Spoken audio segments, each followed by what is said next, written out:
online discussion entitled Resisting Enslavement, the History and Legacies of Maroon Communities.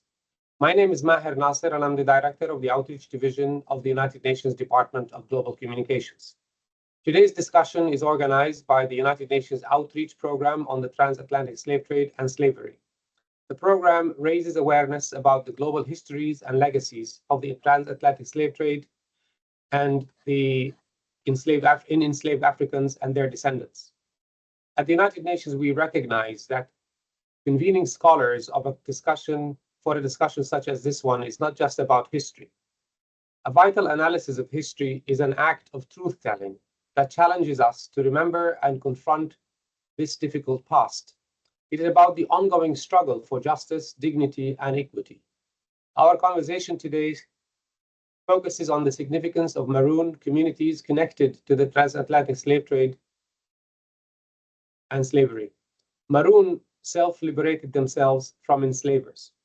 Enslavers who violently colonized the ancestral lands of indigenous peoples and amassed fortunes for themselves, while ruthlessly exploiting the labor of the enslaved, and often inflicting vicious acts of brutality on them.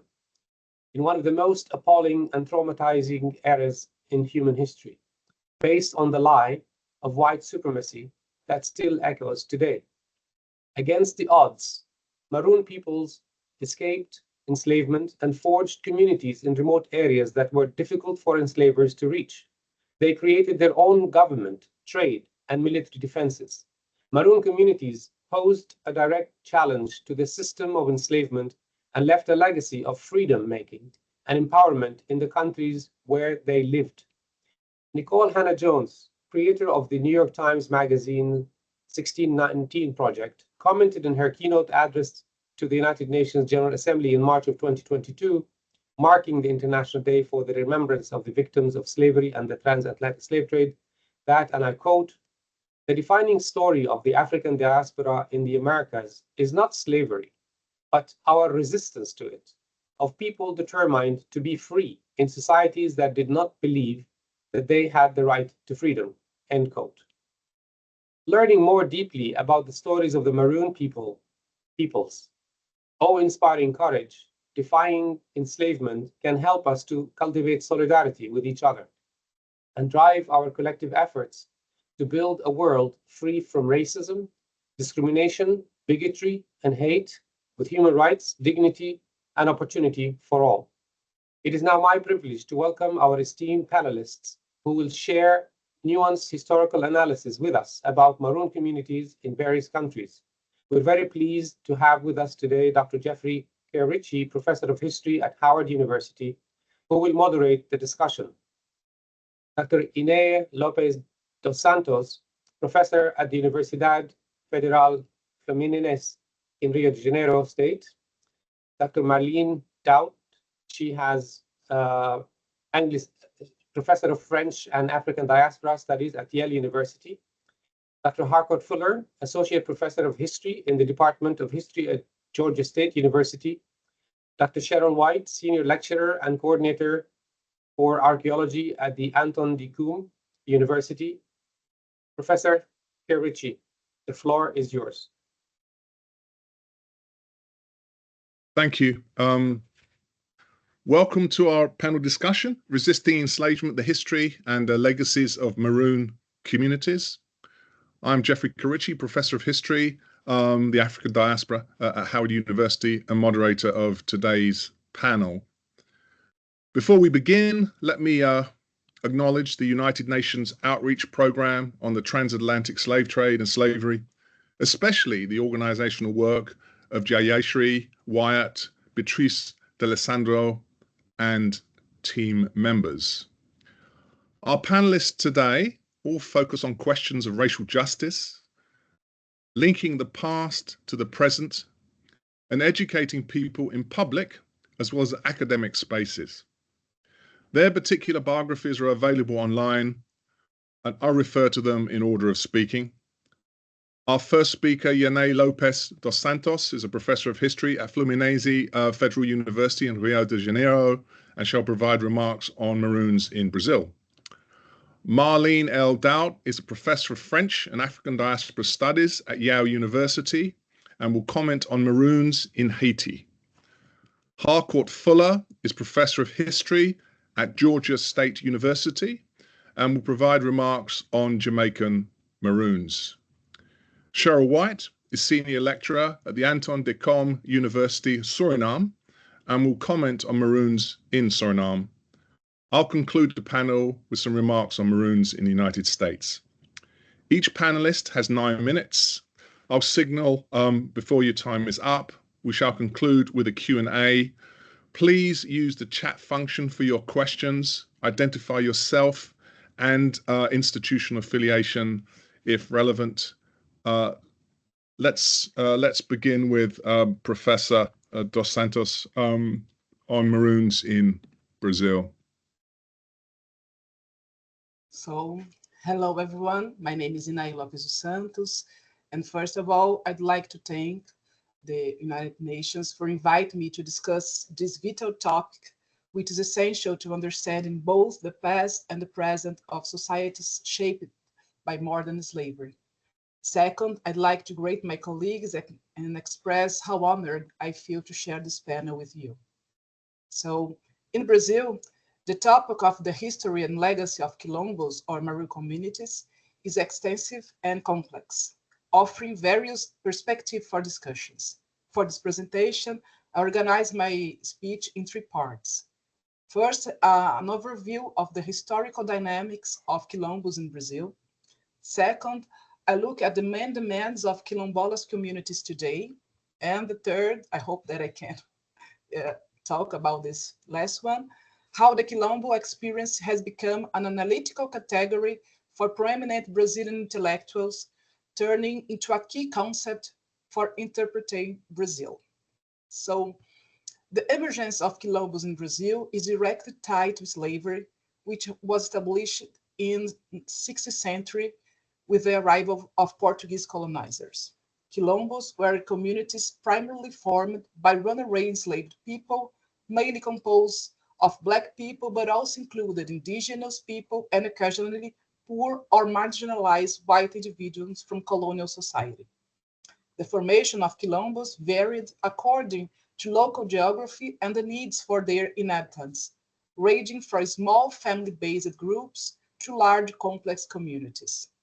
The Quilombo of Palmares, located in Serra da Barriga in present-day Alagoas state, is the most well-known and emblematic example of Maroon resistance.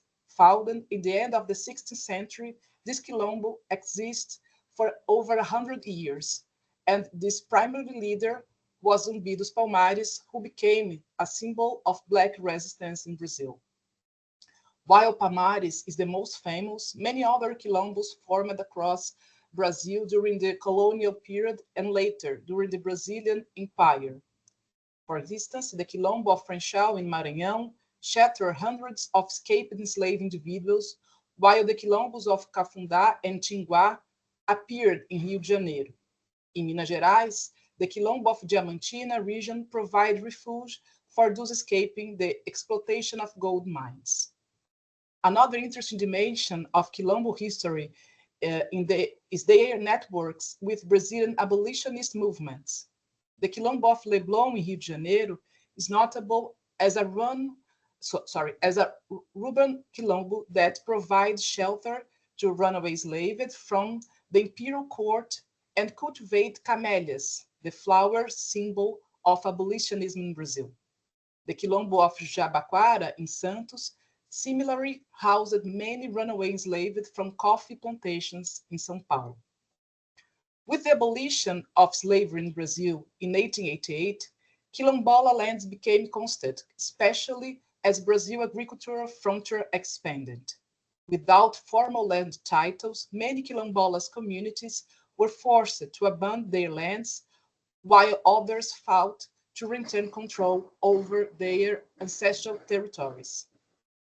An essential milestone for the history of Quilombolas communities in Brazil is the 1988 Constitution, the Constitution that we have until today, which recognized the right of Quilombolas to the lands they occupy. This legal acknowledgement results from a long struggle by Black and Quilombola movements for social justice and regularization for traditional lands. In this context of Brazil redemocratizations, it's vital to highlight the efforts of two organizations in the Quilombola struggle.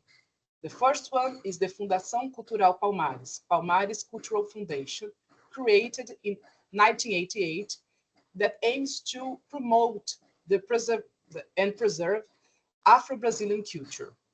One of its critical roles is to certify Quilombolas communities, ensure their recognition as Quilombolas descendants, and guaranteeing them access to specific public policies and land regulations, and land regularizations. The second organization that's very important in Brazil is the CONAC, National Coordination and Articulation of Rural Black Quilombolas Communities. Founded in 1996, brings together Quilombolas leaders from across the country. CONAC fights for the territorial, social, and cultural rights of these communities, constituting the historical struggles against racial and economic oppression. Since this foundation, CONAC has focused on several key issues for Quilombolas communities. The first one is the democratization, the demarcation and titling of land. Despite constitutional recognition, the land regularization process for Quilombolas lands remains low and often marked by conflicts with large landowners and local and regional political interests. The second key issues is the cultural and identity rights.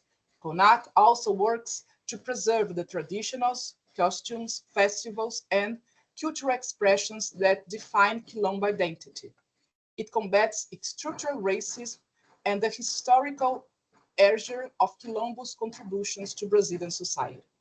The third one is the access to public policies. CONAC advocates for Quilombola communities access to essential public policies such as health, education, and basic sanitation, which are often negligent in rural and Quilombo areas in Brazil.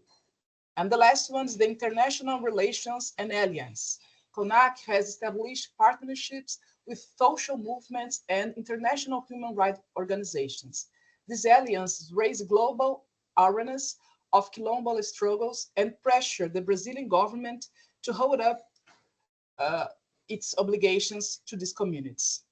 Despite advances and the actions of Fundação Palmares, CONAC, and other Quilombolas rights organizations, the title process remains fraught with obstacles and resistance, especially from farmers and companies with interest in Quilombolas lands.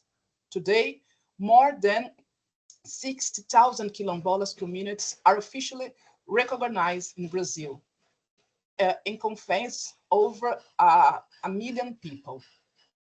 However, only 350 communities have received land title. Additionally, violence continues to impact Quilombolas' lives nowadays. A recent report showed that in the past 5 years, 46 Quilombolas were murdered across 13 Brazilian states, with about a third of this case linked to land disputes. Nevertheless, it's crucial to note that despite these challenges, Quilombolas have achieved significant victories with the support of social movements and NGOs that back their demands.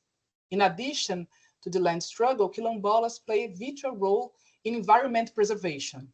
Many Quilombola communities are located in protected areas, such as forests and mangroves, and are renewed for promoting sustainable and use of nature resource. 1 minute left. All right, the last one. So finally, I must emphasize how the Quilombo experience has been theorized by prominent Brazilian intellectuals most of them Black intellectuals. The first one, I'd like, let me see if I can share. No. So, no, I can't, sorry. So the first one is Abdias do Nascimento, a very important Brazilian intellectual. He argues that quilombo, quilombagem, that is the category that he developed, should be reclaimed and expanded in contemporary times, especially in Black social and political movements. Beatriz Nascimento, a Brazilian historian, proposed that the same category, quilombagem, be understood as a continuous practice of Black resistance and survival, extended beyond the escape from slavery and to any collective organization oriented toward autonomy, culture preservation, and opposition to racism.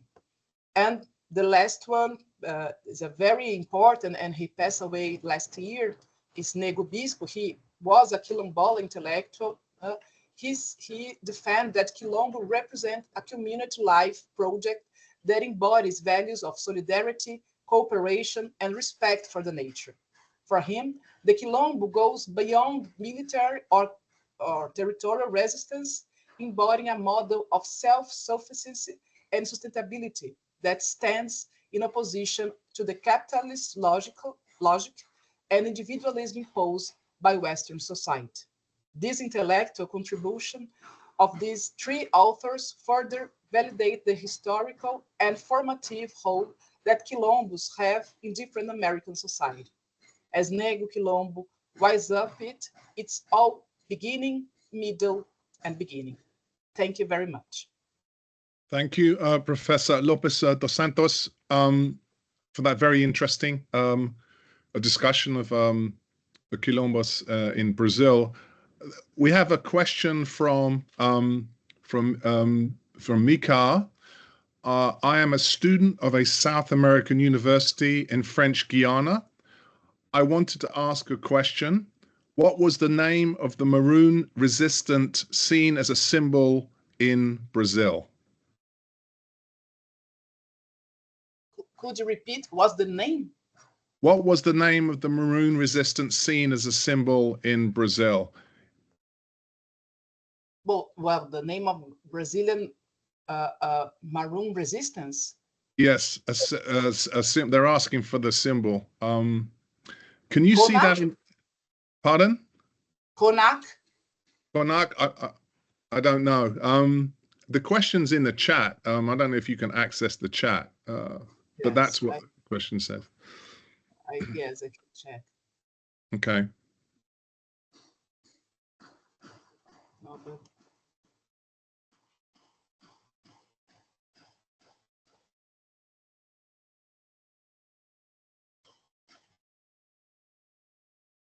Seems a symbol in Brazil. Actually, so let me see if I can.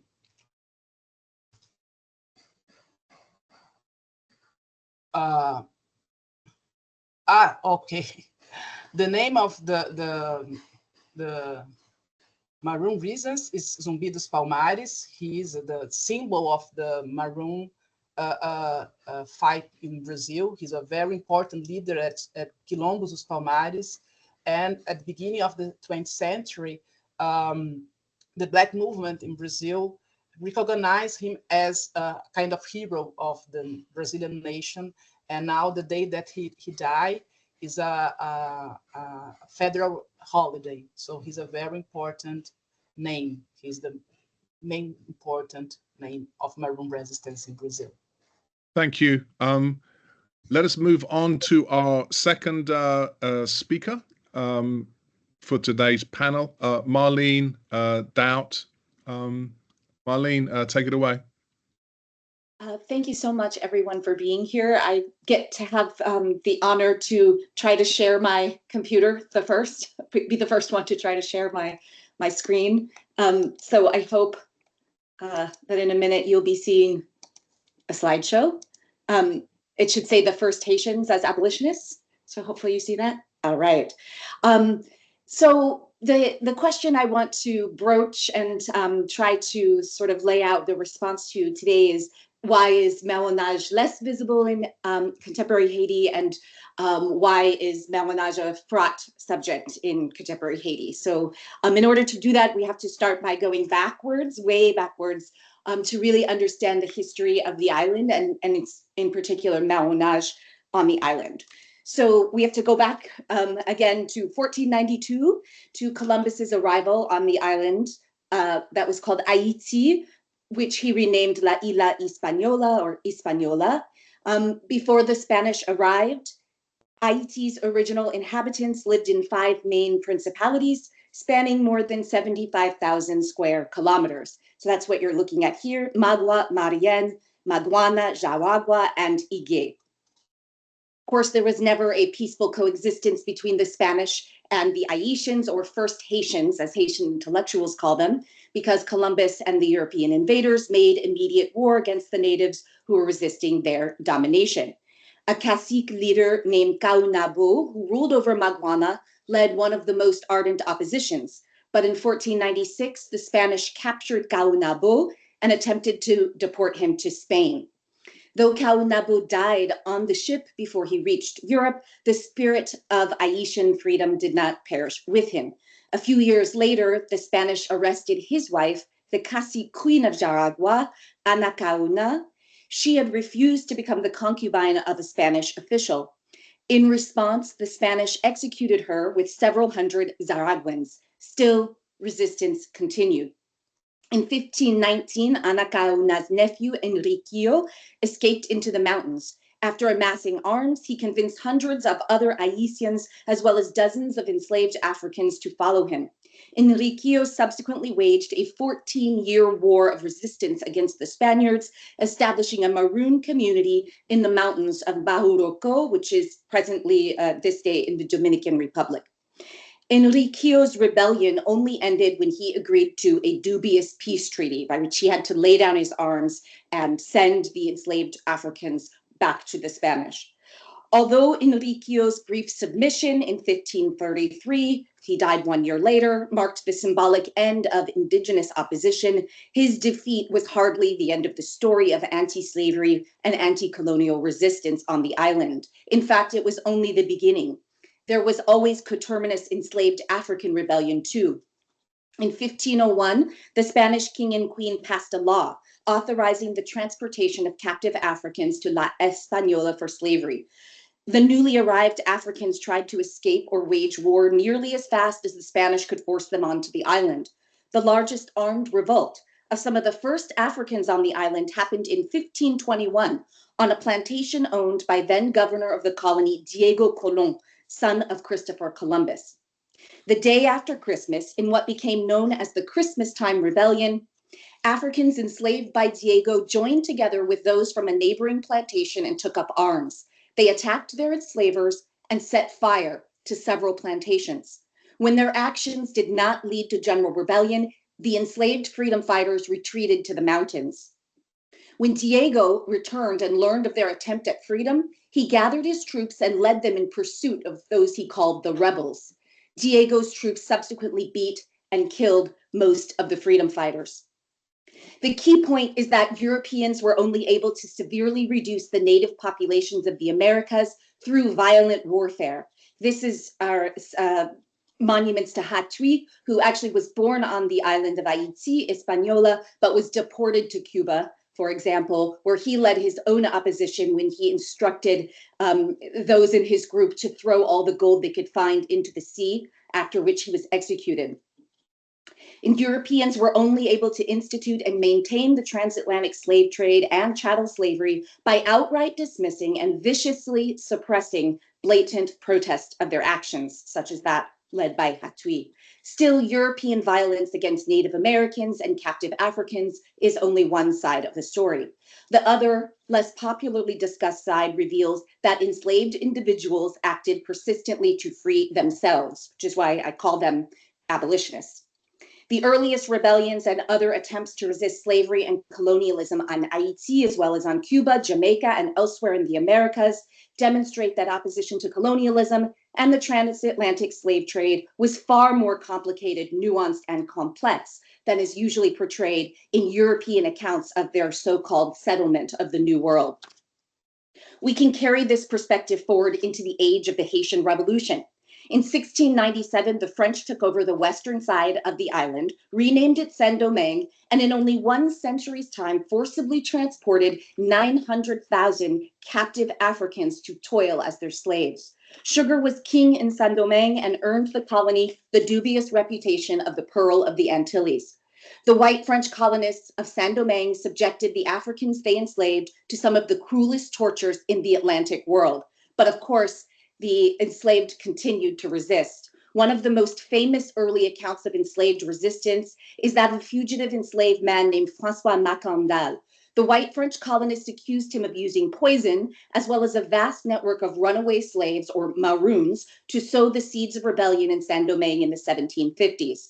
Upon his capture in January 1758, French colonial officials ordered Macandal burned alive at the stake. This was an act that was only one of a series of high-profile executions of Maroon leaders in the 18th century. However, just as colonial officials set the fire, local storytellers insist that Macandal transformed himself into a mosquito and flew away. The escape of a slave in Marronage was the ultimate counter-slavery power move, whether in life or death. But the term Marronage in Saint-Domingue is a fraught one. A person could only become a Maroon by actually being captured. Otherwise, they were just an individual seeking to live their lives. So what you're looking at here are the fugitive slave ads, we call them, Nègre Marron ads, from the most popular and widely read newspaper in French Saint-Domingue called the Affiche Américaine. And the Esclaves en Marronnage section are enslaved people who ran away. They were called Maroons. They were captured and put in jail. The Nègre Marron section are those who are still at large. And so this is why the terminology is a bit more fraught in Haiti. But even without violent rebellion, enslaved Africans in the colony resisted slavery in countless ways. Those that the French colonists called Maroons had been raiding and devastating crops since 1719, particularly in the Sud de Cap region. Their attempts to resist and disrupt slavery cumulatively challenged the notion, repeated in many textbooks and by many journalists, that enslavers were merely men of their time, who should not be subjected to that righteous mode of judging yesterday, according to the ideological framing of today. Captive Africans and American natives were people of their time too. And in their own day, long before any white abolitionists or European lawmakers came on the scene, Native American and African men, women, and children very clearly denounced, resisted, and ended slavery and colonialism for themselves. And so I'll finish on the Marron Inconnu statue, which is called the Nègre Marron statue. This is, even though it's been used as a symbol of resistance around the world, it was finished in 1967, commissioned by François Duvalier. So in Haiti, it is actually in the past been a symbol of a brutal and repressive state apparatus that forces those trying to live their lives in freedom into the public space, as in the jails in colonial Saint-Domingue, where they will be subjected to more brutality. Thank you very much. Thank you, Professor Doubt, for a very intriguing account of the longue durée of Maroon resistance in Haiti. In the chat, there are not any specific questions pertaining to your presentation. I assume some people will come back later on. But I am seeing expressions of gratitude to the United Nations for organizing this event, and I think it's important to remind ourselves of that. Let's move on to our next speaker.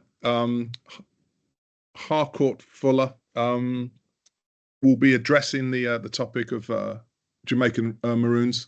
Harcourt.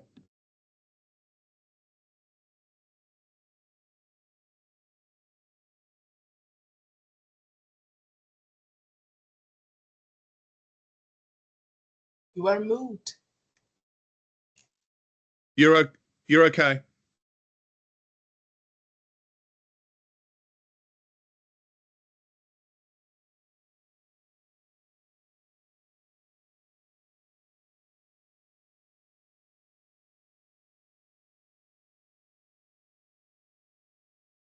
Harcourt, we can't hear you. Are you speaking? All right. Okay. Thank you. Can you hear me now? Yes. All right. Thank you. Last week, as I was at the airport in Atlanta getting ready to board a flight to Jamaica to participate in and film the annual festival in honor of Queen Nanny of the Jamaican Maroons, I learned that Colonel Marcia Kim Douglas, the only female chief of the Jamaican Maroons, had unexpectedly joined our ancestors. I will get back to that at the end of my presentation. This past Monday, October 21st, was National Heroes Day in Jamaica, a national holiday dedicated to celebrating Jamaica's 7 national heroes. Among the 7 heroes stands the only woman, Queen Nanny of the Maroons, who, along with her Asante or Shanti brothers and other escaped enslaved people in the early 18th century, defeated the British forces, who were the most powerful military force on earth at the time, arguably, and they cemented their status as free people living in Jamaica's rugged mountainous range. Of course, people called Maroons or Cimarrones to the Spanish existed in Jamaica from the early 16th century. And they were, of course, the first Maroons were the indigenous Taino people who escaped Spanish colonialism, and they were followed by self-liberated Africans. We Maroons in Jamaica see ourselves as Granny Nanny Yo-Yo, which is a term that means that we are the children or descendants of Granny Nanny or Queen Nanny, whose struggles and triumphs in a harsh colonial and natural environment bequeathed to us a shared history, culture, land, and language that is the bedrock of our identity today. In the remaining few minutes that I have allotted, I will share some general information about the Maroons, focusing on Queen Nanny, which I hope you will follow up for your own future research. Let me start with my next slide. So in Jamaica, Maroon communities emerged all throughout the country in the mountainous areas. And the Maroon communities are generally divided into the Windward Maroons and the Leeward Maroons. And I've put up a couple of the names here, including Akompong Town, Kojo Town, and Nanny Town. The community that I hail from is Moortown, which was formerly known as New Nanny Town. Many historians have written books, academic journal articles, and other, treatises on Maroon communities. I would like to highlight the work of Bev Carey, who is the eminent Maroon scholar who's written the book, The Maroon Story. But we have a variety of people from a variety of different disciplines, anthropologists, archaeologists, historians, etc., who have written about Maroon history, and specifically the history of Queen Nanny. One of the other areas that I want to highlight in terms of getting scholarship on Maroons is historical archaeology. And I would like to highlight the work of scholars such as Kofi Agorsa and the scholars at the University of the West Indies Department of History and Archaeology, the Jamaica National Heritage Trust, who have done extensive research in the interior, and they have uncovered very important things using the material culture of the Maroons, which highlight, for example, that the first Maroons were in fact the Tainos, and they were joined by escaped Africans and became essentially one people. And also the material culture speaks to the ways in which Maroons lived, the type of weaponry that they used, and et cetera, et cetera. But I would have to say, of course, that our lived experiences as Maroon peoples, our families' traditions is the most important way of knowing for us Maroons. You know, our mothers, our fathers, our grandparents, our aunties and uncles, they are the ones that have bequeathed to us and taught us the ways of Queen Nanny and the first time Maroons. They are the ones that have taught us the use of medicinal herbs, our language, etc., our territory. So this is our lived experiences, and our family traditions are the most important source of our knowledge. And part of that lived experience is our language and our music. In 2005, UNESCO declared the Maroon Cromanti music and dance of Moortown as a masterpiece of the oral and intangible heritage of humanity. I've put up here some of the more important recordings of Maroon music done by the Smithsonian. The last one on the lower right-hand corner, I produced that double CD of recordings of a group from Moortown, the Granny Nanny Cultural Group, which also has specific songs relating to the history of Queen Nanny. And of course, in 2015, I produced and Roy T. Anderson directed the documentary Queen Nanny, Legendary Maroon Chieftainess, which was premiered at the United Nations headquarters in New York City. I've put up a couple of pictures here to show the extensive outpouring of people that came to see this groundbreaking documentary. The privilege of my life when I was filming this documentary was actually going to Old Nanny Town, which is now part of the UNESCO World Heritage Site in the Blue and John Crow Mountains National Park, which is Jamaica's only UNESCO World Heritage Site. You can tell by these pictures how rugged it is, and this is why the British could not defeat the Maroons, because they were not familiar with the territory. Queen Nanny, who was a general, a military strategist, she had ancestral knowledge, and she was a strategist, led the Maroons along with her brother Kojo and others to victory over the British. These are some photos from our expedition for this documentary, and you can see again how remote and rugged Old Nanny Town is. I want to highlight the fact that even though Old Nanny Town at the time, of course, was very remote, it provided food, it provided a safety for Queen Nanny and her Maroons. Here you can see pictures of riverine creatures like fish and janga. The Maroons hunted wild boar, which of course Jamaica's famous culinary tradition, jerk, came from the Maroons. So the area provided sustenance for the Maroons to be able to fight. And then finishing up, today, when we look at Queen Nanny's legacies, for example, you have a waterfall in Moortown, New Nanny Town, named after her. You have works of art, public art, murals, all over Jamaica, all over the world in honor of Queen Nanny. Even at Yale University, there is a center that was named in her honor using her image. Of course, Queen Nanny's image or the artistic likeness of Queen Nanny that everyone is familiar with is the $500 bill that was the first one on my upper left-hand corner, was issued in the 1990s. And most recently, when Jamaica redesigned its currency, Queen Nanny reappeared on the $500 bill alongside fellow national hero Sam Sharp. I am actually doing a 12-part documentary series called Black Women on Money, which features Queen Nanny, her history, as well as other Black women who've been on money in other countries like Brazil, Haiti, Canada, the United States, Nigeria, Ghana, Guinea, Cape Verde, etc. Okay. I began by saying...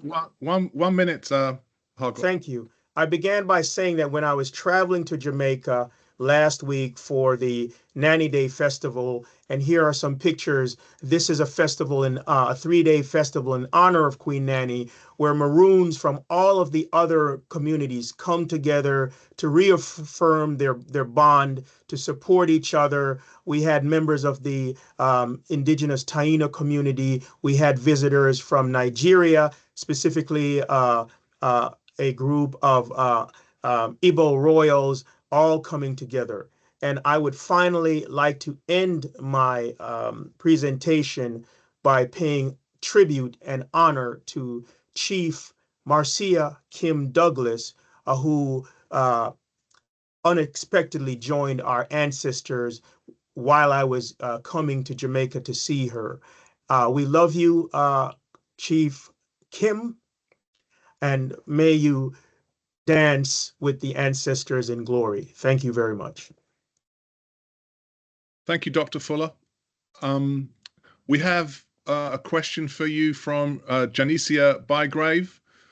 My name is Janicia Bygrave from Fairleigh Dickinson University Metro Campus. My question is, was Granny Nanny ever in Clarendon? I grew up in Jamaica and I lived in the mountains, and I heard stories of her being in my hometown, Thompson Town, but I haven't yet seen any evidence of that. Thank you for the question. Queen Nanny, Granny Nanny traveled throughout the interior of Jamaica. She and her other brothers, Champong, Kojo, Kwao, etc., they met in the interior of Jamaica. So it's very possible that she would have been in Clarendon, because this was their safe haven in the interior of Jamaica, to meet, to discuss, to strategize about how to win the war against the British. Thank you, Dr. Fuller. There are other questions for our presenters, I'm noticing in the chat, but we're only fielding one question after each panelist. I would encourage those of you whose questions are not being selected to ask them again at the end of the panel presentations. Our next speaker is Dr. Cheryl White, who will discuss the topic of Suriname, Maroons in Suriname.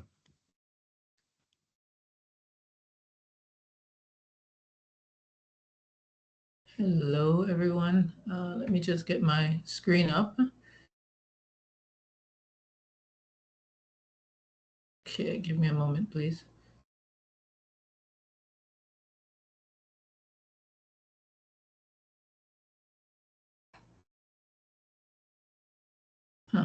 Okay.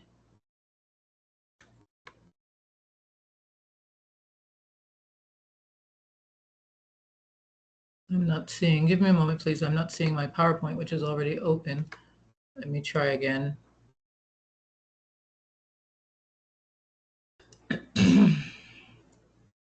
Are you using the share function there? Yeah, I just clicked on it. I'm just, give me one moment, please. Okay. It's, for whatever reason, it wasn't showing my presentation as an option to share.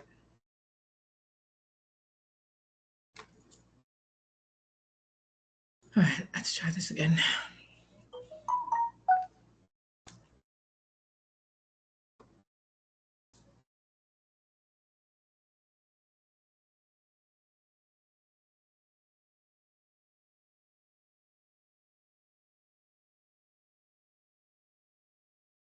Okay, we can see it. Okay.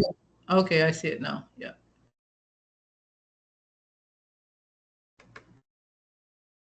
Okay, there we go.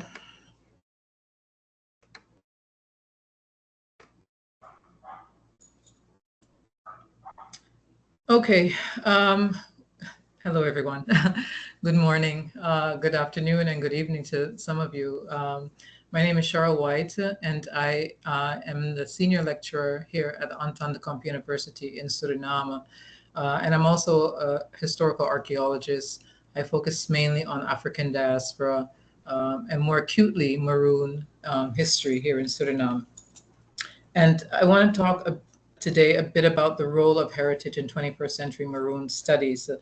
And I want to present my presentation within this context of duality, these themes of then and now, and how we've come to understand Maroon communities and what that base knowledge now does for us in terms of understanding the rights to land and the rights to human rights. So as you can see on the map in front of you, there are 6 well-defined groups of Maroons in Suriname.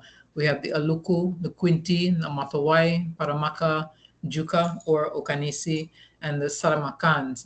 And each group is very distinct. They occupy a different river basin in the interior of Suriname. And I just want to note that the interior of the country is essentially 90% of the 90% forest. It's 90% of the landmass of Suriname. So Maroons and indigenous people are basically neighbors. The lowest population occupying the largest swath of land in the country. And how do we know all this? We know that we know this from anthropology. We know it from history, from a couple of 100 years of history and about a century's worth of anthropology.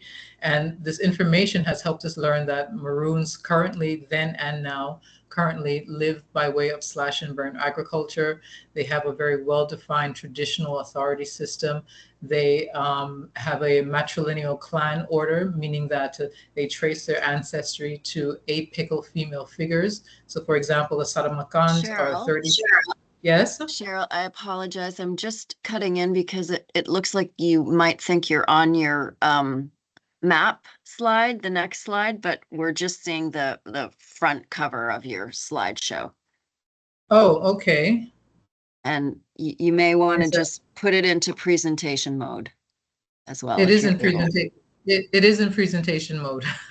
That's what I'm seeing on my screen, presentation mode. Okay. Yeah, All right. I'm not We're sure. We're seeing it a little bit small on the big screen, but in any case, you're on the opening slide, not the map slide. Okay, all right. Okay, well, I'm just going to work it through. I'm not sure what the matter is, but I'll work it through. So I was saying that the Saramakans are about 30,000 strong, but they all trace their ancestry to about 12 apical female figures.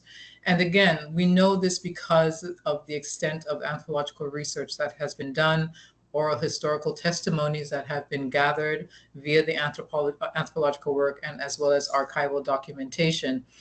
And that was then. These were themes that were popular then, and it's provided for us a very good baseline knowledge to explore some of the more pressing issues that Maroons are facing now in Suriname. And these are basically human and land rights, community-based heritage, the effects of development, as well as the application of traditional knowledge. And now all of these are dissertations in and of themselves.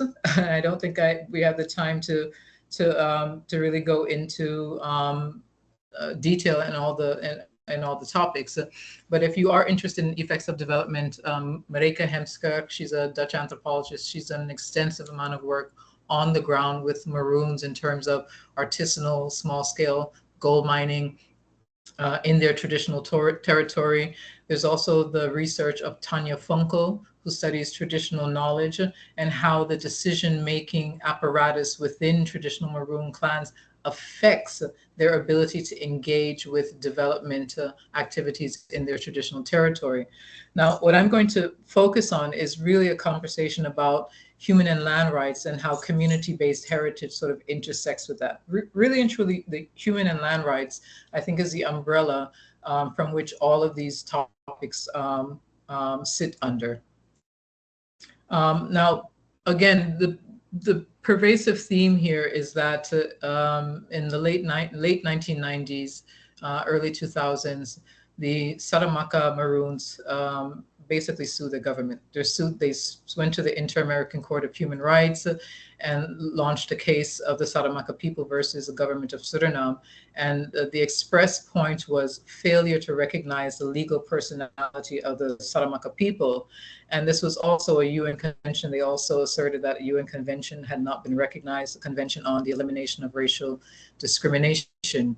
And that violation was basically a lack of recognition of their rights to land and its resources, and a refusal to consult them in terms of development work. Now, this all sort of stems from this idea about free and prior informed consent, as well as a demarcation of traditional land. So when the case was adjudicated in 2007, and the government of Suriname was then required to then demarcate traditional territory of Maroons, as well as ensure that multinationals and any organization that would do any kind of development, whether it be infrastructural development, linear development in Maroon territory, would have to do an environmental social impact assessment, and that there's always free, prior, and informed consent, that they have to be at the decision-making table. And in so doing, the government at the time solicited an NGO here in the country to basically do the demarcation. And the community wasn't happy with it. They just weren't happy with the product. And this sort of participatory map-making exercise has become popular in the country, and I've participated in some myself. Unfortunately, you can't see the screen. You can see what one of the maps looks like. But one of the projects that I worked with was that of Tropenbos, Suriname. It's a Dutch organization. And they engaged in the participatory 3D model of how Saramakas interpreted their traditional territory. And essentially, it was based on how they saw their territory in terms of ecosystem services. So places exploited for hunting grounds, fishing, farming areas.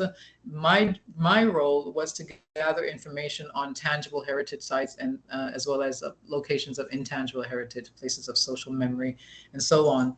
And in that exercise, we were able to amass 60 in total, 60 locations in total, 30 attributed to Maroons, and 30 attributed to indigenous people. And as a result of that, we were also able to engage in some community-based archaeology. And unfortunately, you can't see the picture with all with the excavations that we did. But this for me was a way to demonstrate how empirical data can be gathered in order to substantiate the demarcation of traditional territory. We learned through the archaeology and also some ecological work with a paleobiologist that worked with us from the University of Amsterdam. Her name is Nina Witteveen.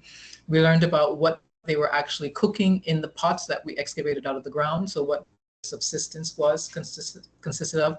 Radiocarbon dated the entire area of 20-kilometer swath of land around certain villages that are along the river, because these are river-based communities, and also the style of ceramics that they were producing at the time, and which they still currently produce, which was an assertion that was made. Excuse me? 1 minute left, Cheryl. And by the way, Beatrice is sharing your screen, so you're okay. But you've got 1 minute left, okay? Okay, you should be on the screen with the themes now. The community-based, probably says community-based archaeology. Yes. And a couple of citations, yeah. So essentially, this level of work helps us provide this kind of empirical data to further substantiate their presence on the landscape, their historical presence on the landscape. And this is a perversive issue here in Suriname. I mean, we're doing our best to incorporate archaeology in environmental and social impact assessments. We've had very positive strides with a lot of companies, the big multinationals in Suriname, in terms of them allowing us to do oral history and gathering information about locations of potential archaeological sites or archaeological resources within a company's concession and adjacent to some of these traditional communities. So I do see archaeology here as a vehicle for rectifying and at least contributing to that demarcation process, to the FPIC process, as well as to the consultation process that the government is required to do. And I just want to say, can you go down to, since no one sees my screen, Beatrice, can you scroll down to the picture of the documentary, The Ladies in the Clay? Yes, yes, we have it. Okay, thank you. Yeah, I'd like for you, if you have time, to check out this 30-minute documentary that we made. It's called Dima Doti, and it's essentially talks about the traditional pottery making process of Saramaka Maroons, but it goes through the entire operating chain, the places where they exploit the resources, the processing of the raw material, the construction, the fashioning of the pots, as well as the firing of the pots as well. So for us, it's really enabled us to understand how these traditional techniques are still alive and the relationship, the analogous relationship to what we find in the archaeological record. Thank you very much. Sorry about the video. Sorry about the slides, but thank you. Thanks, Dr. White, and delivered flawlessly in spite of the techno differences. We have a question for you. We have a question to you from Mika Glasgow. I wanted to know precisely what really distinguishes the tribal groups in Suriname, if it's about the leader they follow, the dialects spoken, and its origins. If possible, you can give an example, or if it's about the timeline where they escaped, when they escaped their slave owners. And she means the groups in Suriname or in relationship to French Guiana? The groups in Suriname, right? Yes, I believe so, yes. Yeah, so they're very similar in many ways. I mean, I think the foundational commonalities are that of the slash and burn agriculture. There's similarities in terms of dress and style. They wear what they call pangi. It's a cloth, a piece of cloth. It's kind of like a patchwork design. All groups wear that no matter what river they live on. They all have the same matrilineal, matrilocal clan structure. And all groups, like I said, the Saramakas, 30,000 strong, but associate themselves with 12 women. The Paramakas, another group on another river, about 5,000 strong, associate themselves with just, I think, 3 females. So they all have that same structural relationship. But Saramakans, their language is heavily Portuguese based. It's distinctly different from that of Paramakans of Okanisi or Juka. Juka, Paramakans are very similar, more dialect-based accent, but Saramakans it's a very different language, a very different origin, and that's because most of the slaves that created Saramaka community were hailing from Portuguese plantations of former Portuguese slave owners. So there is some difference there. Each group has its own paramount chief as well. So they have a different apical figure in terms of someone that makes decisions on what happens within their territory. But there also is a overlapping understanding about the shared history. So for example, when they were doing one of these mapping exercises and, after they tossed out the government's version of a map, they decided they would make their own. And there were several meetings that were had in different communities on different rivers. And one of the discussions that was had was that, our grandfather, your grandfather, this is going back to the 1700s now, we decided on who would exploit resources on which watershed. So they already had a very, very very distinct and maintained through oral history, I might add, idea of who had access to which resources in which rivers.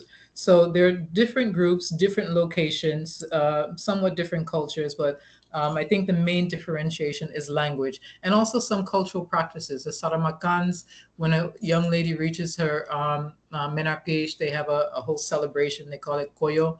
They parade the young lady around in the village and don her with the traditional garb. And that's something very customary to them. I don't see that in the other groups. Thank you, Dr. White. Before I offer some comments regarding Maroons in the United States, I would encourage the panelists to check the chat function because there are a lot of questions for all of you, and a number of them are quite interesting. And a number of our audience members are interested in follow-up information sources, etc. So I would encourage the audience members to consult the chat function. I want to make 4 points about Maroons in colonial colonial and United States from the 17th through the 19th centuries. Sources, spaces, change, and politics. Beginning with sources, there were no Maroons in the colonial United States. At least that was the scholarly verdict due to lack of archival material and historical research.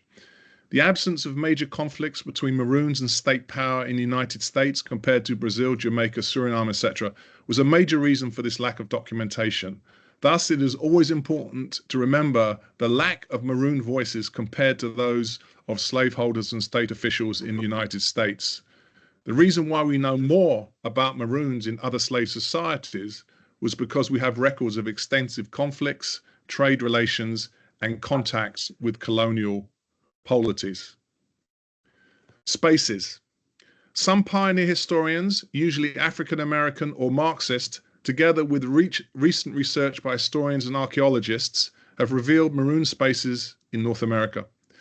These included the Dismal Swamp, some 2,000 square miles along the eastern border of Virginia and North Carolina, the South Carolina Low Country along the Atlantic coast, Georgia's Savannah River region, Prospect Bluff and Fort Gadsden in Franklin County along Florida's Gulf coastline, Ambassador Fleuve, bottom of the river, in Orleans and St. Bernard parishes, Louisiana. If we to expand the lens to include runaway slaves settlements elsewhere in the colonial US, this would result in more voluminous Maroon landscape. In short, numerous Maroon communities dotted the colonial US landscape for centuries. Some argue that the lack of forested, mountainous, secretive spaces explains the relative absence of Maroon communities in the United States compared to Suriname's rainforests, Jamaica's and Haiti's mountains, etc. But Virginia and North Carolina's Dismal Swamp was also virtually impenetrable. If you drive through it nowadays, you'll know exactly what I'm talking about. Besides, not all Maroons inhabited rural habitats. Crystal Nicol-Edens argues the highest volume of Maroons in cities in the hinterlands of Le Cap, Beauprin, and Saint-Marc in Haiti suggests as much. Thirdly, change. The problem of an ahistorical approach towards Maroons in the United States is ubiquitous. They were, quote, a nuisance, according to one historian. They were a space for African retentions, which never seemed to have changed, and they were always about slaves resisting. But Maroons in the United States experienced change over time, or more precisely, moments of greater versus lesser freedom, especially during moments of political crises. In the late 1600s, Virginia lawmakers passed laws rewarding the killing of slave runaways associated with Maroons. The Dismal Swamp region at the same time saw an increased number of Maroon settlements that resulted in harsh laws against white allies and Indians who helped fugitive slaves escapes. By the 19th century, land and canal companies in the Dismal Swamp were using fugitive slaves' labor for economic development. Maroons had inhabited the landscape of South Carolina Low Country and Savannah River region in Georgia throughout the colonial era. But during the American War of Independence in the 1770s and 1780s, these Maroons posed a particular threat as either centers or potential points for slave resistance in relation to British military operations. Maroon activities during the 1860s American Civil War await detailed research, but slave runaway settlements, together with fears by the Confederacy of alliances with Union troops, highlights the moment of political crisis. For example, Confederate military authorities asked Florida's governor to declare martial law in 6 counties due to Maroon activities, and those Maroons were working with brigands, outlaws, and Unionists. In comparative terms, then, Maroons in the colonial and US experienced change, as was also the case with Maroons in other slave societies. My final point concerns politics. One of the reasons for the lack of attention towards Maroons in the colonial US is the perception that they lacked politics compared to the spectacular struggles waged in Brazil, Jamaica, Suriname, and Haiti that we've heard expressed today. Moreover, there's a great contrast in educational systems in independent nations that celebrate Maroons as heroes compared to the United States, does not celebrate Maroons as freedom fighters, as well as states like Florida, where public school districts are silencing Black historical agency altogether. But Maroons waged significant political struggles in the United States. Two Seminole Wars, 1816 to 1818 and 1837-1842, pitted Seminoles and fugitive slaves against the United States troops in Florida, and these were comparable to Maroon resistance elsewhere. They also eventually tasted defeat by more powerful military forces. Moreover, new scholarship on Maroons in the colonial and US offers a more capacious definition of slaves' politics. Marcus Nevis's research demonstrates Dismal Swamp's land and canal companies mobilizing enslaved labor who escaped their form of flight being marronage. The first book-length study of Maroons in the United States by Sylvain Diouf, published a decade ago, concludes that despite regional and temporal distinctions, American Maroons sought for, quote, self-determination, self-reliance, and self-rule. I'll end on this note. Maroons are often described as fugitive slaves in the legal language of slave societies, but I prefer to teach and write using the term self-emancipators because I believe it more accurately captures who they were, what they wanted, and why their actions were political. If one believes in fugitivity as slaves' historical agency, then what is the argument for not using the term self-emancipators? Finally, I would argue that self-emancipation represented the lived experience of a new type of liberty. This was less the classic liberal definition of absence of restraint, but rather a more progressive definition of the removal of obstacles like slaveholders, state power, being property, to realize human emancipation. In short, let us drag 19th century German moral philosopher Immanuel Kant and communist revolutionary Karl Marx out of the study and into the bush. Thank you. Now, do we have time for a Q&A, Kathy, or are we going straight to concluding comments? Hi, Jeffrey, we have a few minutes. We have until 10:15. Okay, that's great. So let's great. take a few questions and then Maher will close. Okay. This is a question from Chase Mitchell, who's a freshman English major at Howard University and a member of the Humanities and Social Sciences Scholars. And this is a general question for the panelists, and I would ask the panelists to keep their answers short so that we can get to a couple more questions. What are the implications of these prominent Maroon figures being recognized and solidified within the larger history of the nations these figures were actively escaping? Does anyone want to tackle that? What was the question, please?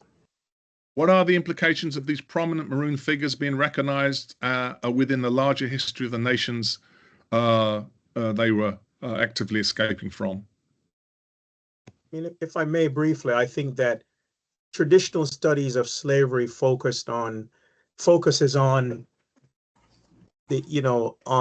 the plantation, right? And I think that focusing on the fact that there were Maroon communities all throughout the Americas, including, as you just stated, in the United States, it paints a different picture that people resisted, people removed themselves from the plantations, and they established their own systems of governance, of land tenureship. They maintained their language, their economic system, throughout the whole period of slavery. And that is very important to acknowledge. Thank you, Harcourt. Anyone else? Okay, this is a question from Robbie Berenstein from Suriname. Can Cheryl or Yanae tell something about the triangulator relationship between the Samaka Maroons, enslaved from Sao Luis de Maranhão, and Dahomey, the current Benin? So an important question, right, of those ethnic sort of continuities.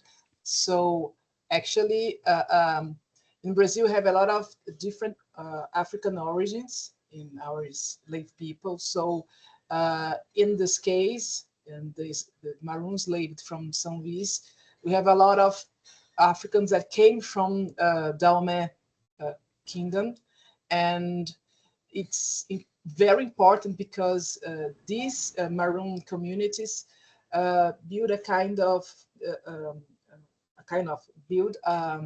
a religion, a very important, and Bodjimina, that's a very important religion in Maranhão and Brazil as well. And they, you know, that they have some relations between this Samanka, because they have the same origins from Africa. So this is the short answer. Thank you very much. Cheryl, can I skip you, Cheryl, because I want to go to Marlene, because no one asked her any questions. Marlene, this is a question. Someone's asking about the connections between the history of marronage prior to the Haitian Revolution and what this person describes as the ultimate expression of marronage, which was the Haitian Revolution. Well, I mean, in Haitian intellectual history, you know, as I mentioned, Haitians called the indigenous population of the island the first Haitians, and they connect themselves to the history through Kaunabo to Anakauna, and state that they drew their inspiration from the resistance of the quote unquote first Haitians on the island. And so, and then connected the later more, you know, sort of well-known figures like Macandal, who I should mention, there's been a lot of new research on Macandal, who wasn't poisoning anyone actually. The colonists were accusing him of doing that, but what he was accused of doing was essentially being kind of a Vodou Ongan. And he had made these packets, and they confused endemic disease and arsenic poisoning from water with, you know, something that he might have been doing, which were actually religious rituals. But so I would just say that the Haitian revolutionaries themselves took inspiration from Marronage. Toussaint Louverture, for example, in one of his lesser known pamphlets, talks about the Blue Mountain Maroons of Jamaica, and taking inspiration from their struggle to exist apart from colonialism. So it's definitely a part of it that is a less well kind of traveled path, because we focus on the Marons who were fugitives rather than the people who lived apart from the system. Thank you, Professor Dowd. We're going to have to wrap up this the Q&A for time. Before I turn it over for concluding remarks, I just want to encourage our audience members who didn't get their questions answered, or are interested in follow-up sources, to reach out to our various panelists and their respective institutions. Their biographies are posted on the UN website. And I'm sure they'll be delighted to offer you a whole range of sources, both academic as well as public, which can further your interest in this very important topic. And not only just as an intellectual exercise, but also in terms of reparative justice, which obviously is a very important topic, which we didn't address as much as perhaps we could have done today. Let me turn it over for final comments. Thank you.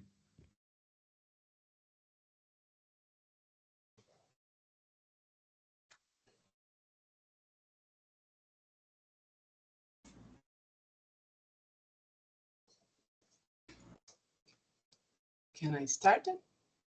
Yes, I believe. Yes, you can. But we're all showing. It's a shared screen. Or we're all on it. I don't see you.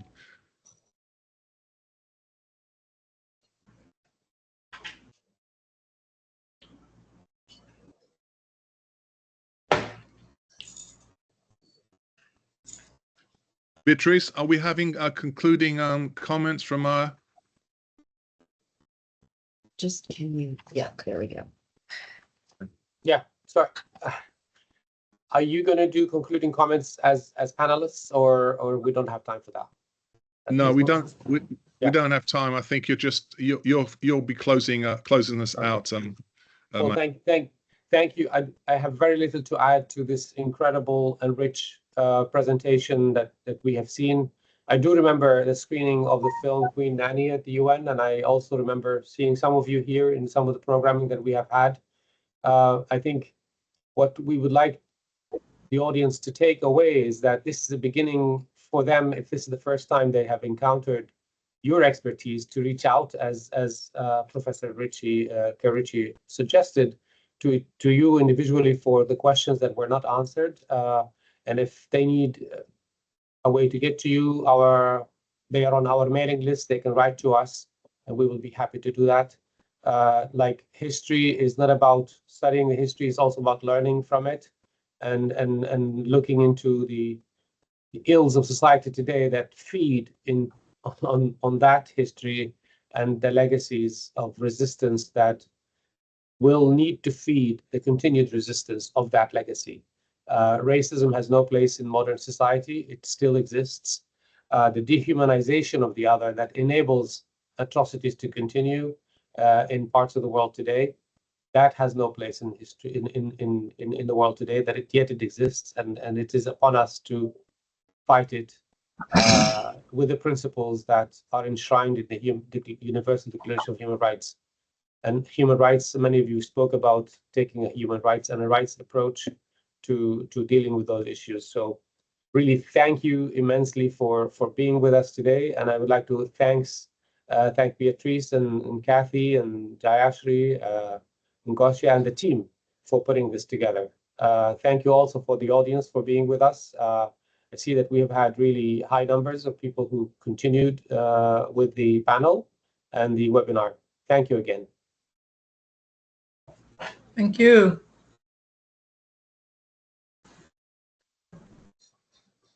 Thank you.